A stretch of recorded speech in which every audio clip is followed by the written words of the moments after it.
Hello,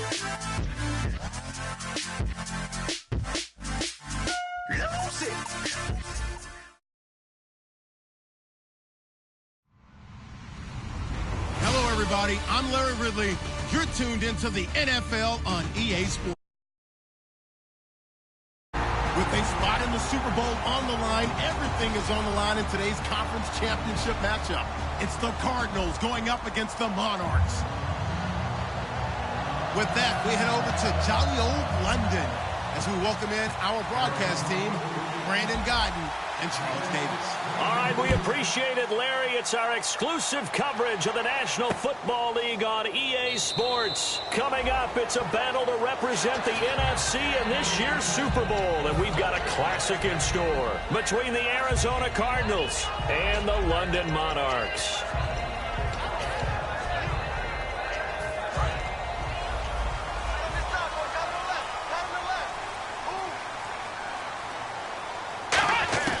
They'll come out throwing here to start the drive. To the sideline, and that is a heck of a catch as he was able to get both feet in.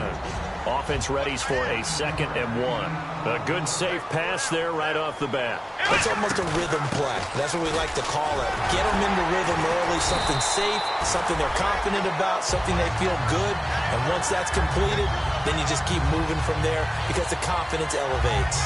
Absolutely love the run right there. This guy's known for his quickness, but also for his speed. He's able to get to the 2nd level almost before you blink if you give him any type of blocking. Always talk about slot receivers, and they're usually known as quicker than fast. In this case, we've got a guy who's quick and fast, and he used it to great advantage. And he'll fight forward maybe to the line of scrimmage, but that's all. No gain on the play. It'll be 2nd down. And the quarterback, he's got some big threats at wideout. And they seem to get bigger all the time, don't they, Brandon? Every time I look out and watch a game, we're getting these bigger, more athletic, acrobatic receivers. We have some today. Come on, let's go! Back to throw now on 2nd and 10. Quick hitter here, it's complete. And taking it across midfield and inside the 45. They pick up 12 on the play there, and they move the chains. And he's already got 2 catches on the opening drive. They know he's going to be a handful. And sometimes you game plan for that offensively. You want to make sure that guy touches the ball, and sometimes it just happens naturally. And then you change your game plan. When he has the hot hand, you keep going back to him because he's running routes with confidence as the game goes on.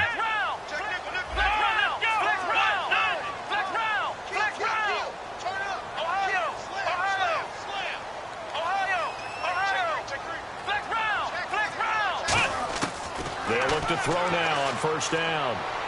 He's going to find his running back. It's complete. It'll be a gain of 9, and it'll be 2nd and about a yard. And they're getting him involved early. You feel like they saw something on tape, or they just have a sense with him because he's had a good week of practice or something in that area that they want him involved. Just as you said, they want him to touch it either in the running game or the passing game, but they must like the matchups they're getting. They'll run it now out of the gun. And he works it to the 30-yard line here, right at the 30. And just 4 yards on the pickup, but that's good enough to extend the drive. 2nd and 1, and people want to run the football. This is where every back in the league is supposed to do exactly what we just saw there. Pick up the 1st down. Let's go! White, 9! White, round! Under 10! They'll look to throw here on 1st down. And he'll be hit as he releases it, and that'll fall incomplete. And the linebacking core could certainly be crucial today. They do everything really, really well. Fly to the football, defend the pass, you name it, they do it, as well as set the defensive front. Now they set up the screen. That's complete. They lost 4 there, and it's 3rd down. Time to give a little credit here.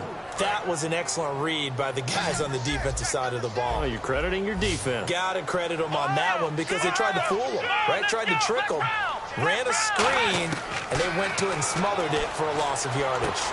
And he's got his man on the out route. It'll be a pickup of 14, but they're still a little bit short as it brings up 4th. And how about this first drive? They're being aggressive, slinging it around. Really confident, too, because they're not trying to fool them with running plays, throwing it, and they're being very successful right now.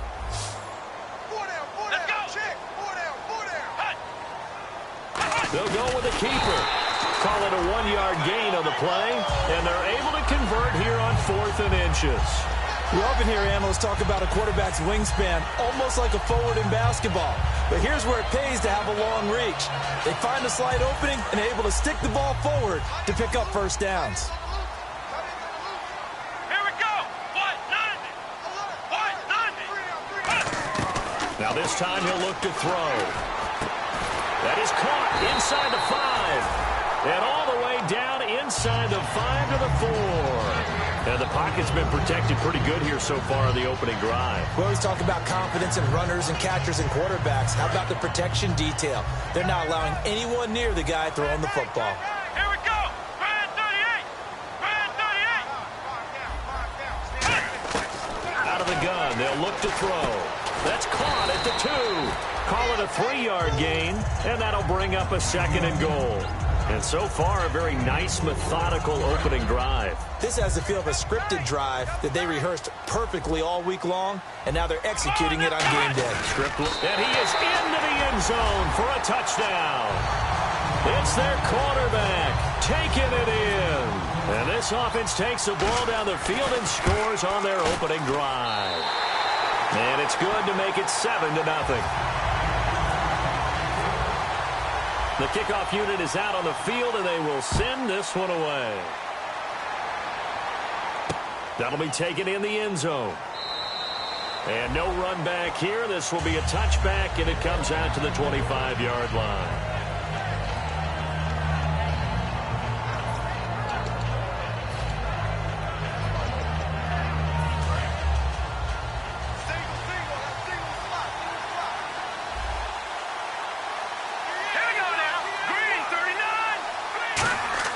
They'll try and start this drive in the air. Oh, he's going to take a shot right away. And this is going to be intercepted. A great read, and it's picked off. And the return this time will go out to the 42-yard line. And here now the offense heading back out there. And that last drive, a long drive, but not just that. They had a great air attack going. Did they stick with that? I would think that they would, because if they were confident enough to do it on the last drive, starting backed up in their own territory, why would you change anything? They've got to be confident about what they're presenting and continue to do so. Yeah, because the secondary, they really look clueless. And that was amazing because that drive went and went, no adjustments, and no big plays by the defense to knock the ball away. He'll come out in the pistol. Now he'll look to throw here on 2nd and 10. And he takes a shot on the release as this will be incomplete. Not too many things get to a quarterback of this magnitude, but I think it's safe to say that pressure can get to any quarterback. Now, he's obviously a great franchise quarterback, but felt the pressure, threw it incomplete. And it looks like we've got a dime set here defensively. 6 DBs in the game. It'll be a gain of 7, but I'd imagine we'll see the punt team here on 4th down. That was a good run, and it got to the 2nd level. And what I mean by that is that's where the linebackers usually play. First level being the defensive front, last level being the secondary. But the strong safety position ended up making the tackle. And oftentimes we call them a hybrid. Combination defensive back, combination linebacker. We saw the linebacker make the stop. It's a gain of 9 yards. And they're able to pick up the conversion here on 4th down.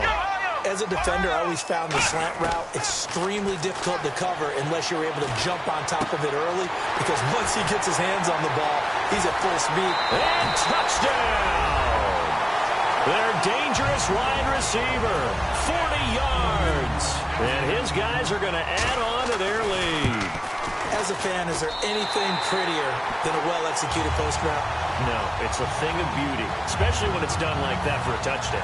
The throw, the catch, and how about the run after to get it to the end zone? The kickoff team on the field now as they will send this one away. And a fair catch signaled for and taken successfully.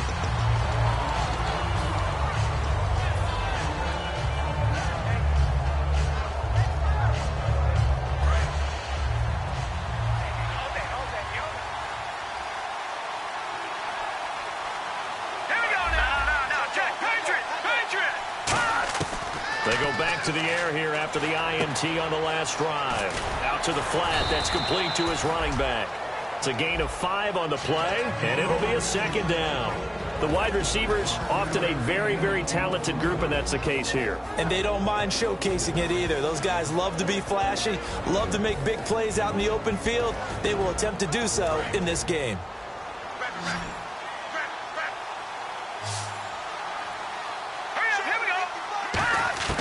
Now they'll throw here out of the gun. He rifles one that's intercepted. A great read, and it's picked off.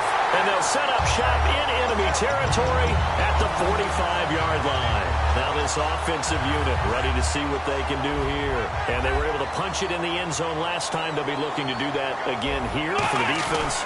Obviously, they'll be looking to stop them from punching it back in the end zone. It always is punch-counter-punch, isn't it? And which team has the advantage? Well, let's just go back. Last time on offense, they rolled downfield, got into a good rhythm.